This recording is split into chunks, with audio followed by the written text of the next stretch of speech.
একজন খুনি হাসিনা রাত তিনটার পরে উনি তাহাজ্জুদের জন্য জাগেন। তো জাগার পরে কি তাহাজ্জুদ পড়েন এই জাতি জানে উনি কোন ধরনের তাহাজ্জুদ পড়েন। আগুনটা কি ওই আল্লাহর ফেরেশতারা এসে ধরাইছে নাকি জিনে? তো প্রথম দায়ী হলো অথর্ব একটা উপদেষ্টা। আপনি আবার মাইক ঘুরাই নিয়েন না। এই উপদেষ্টার যোগ্যতা নাই স্বরাষ্ট্রমন্ত্রী হওয়ার। স্বরাষ্ট্র উপদেষ্টা বুড়ো ভাম, এই স্ত্রী রাখার সক্ষমতা রাখে না, এ রাষ্ট্র রাখবে কোথেকে? আসিফ নজরুল সে ছাত্রীদের সাথে প্রেম করতে করতে তার আর এই আইন নিয়ে ঘাটাঘাটির সময় নাই। ম্যাডাম অঙ্ক খুব সহজ, আমি এটা আপনি হয়তো আমাকে পছন্দ করবেন না সাক্ষাৎকার নিতে। আমি ছোট করে বলি যে এই বঙ্গ মার্কেট আপনার পিছনেই, এটা এখান থেকে 2-1 মিনিটের রাস্তা। রাত 3টার পরে সেখানে আগুন ধরে। আমি মোহাম্মদপুরে থাকি, কৃষি মার্কেটে কোটি কোটি টাকার সম্পদ রাত 3টার পরে তাবলিগের ইন্ডিয়ানপন্থী বাংলাদেশপন্থীরে রাত 3টার পরে মাইরা 4টা নিহত করে, 200 আহত করে। এবং রাত 3টার পরে যুবলীগের বলা যুবলীগ রাজহাঁস জবাই করিয়া আরেক মহিলাকে রাত 3টার পরে রানতে বলে, না রানলে সকালবেলা তারে আইনা পুরাই দেয় সেই মহিলাকে। এবং রাত 3টার পরে কিন্তু 7 জন খুন হয় জাহাজে, সবই রাত 3 পরে।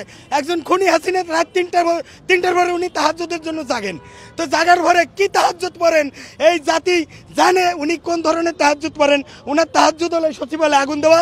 এখানে মিনিমাম 10 কোটি টাকা কোনো আওয়ামী লীগের দোসরকে দেওয়া হয়েছে রয়ের মাধ্যমে, যে তুই সারা জীবনে পাবি কত 1 কোটি 50 লাখ, আর তুই 10 কোটি পাবি, তোর চাকরি বাকরির দরকার নাই, তুই এখানে এই কামটা করে দে, হাসিনাও ফিরে আসুক, হ্যাঁ রাজার মেয়ে রাজা আবার জনগণরা দিবে সাজা। এই হলো শেখ হাসিনার প্ল্যান। আর কিছু বলতে চাই না, এখানে আমি এখনও ঢুকতে পারবো না। আমি তো দূরের কথা, আপনি বিশাল বড় সাংবাদিক, আপনিও ঢুকতে পারবেন না। তাহলে এখানে আগুনটা ধরে লোকেরা, আগুনটা কি ওই আল্লাহর ফেরেশতারা এসে ধরাইছে নাকি জিনে?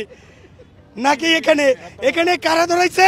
এখানে আওয়ামী লীগের টাকা খাইতে খাইতে খাইতে খাইতে যারা এখন ডাইন নাদ দিয়ে বাম দিয়ে সিগনেচার করে খাইতে পারে না, সমস্যা হয়, নাহিদরা বাধা দেয়। এখন এই জন্য প্রথম দায়ী হলো অথর্ব একটা উপদেষ্টা। আপনি আবার মাইক ঘুরাই নিয়েন না। এই উপদেষ্টার যোগ্যতা নাই স্বরাষ্ট্রমন্ত্রী হওয়ার, উপদেষ্টা হওয়ার। আমাকে যদি স্বরাষ্ট্র উপদেষ্টা করা হয়, আমি 3 দিনে বাংলাদেশকে দেখাই দেব যে কাকে বলে উপদেষ্টা, স্বরাষ্ট্র উপদেষ্টা।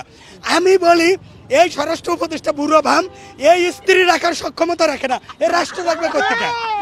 এই উপদেষ্টা ডক্টর ইউনূস ঠিক আছে, ডক্টর ইউনূস ঠিক আছে।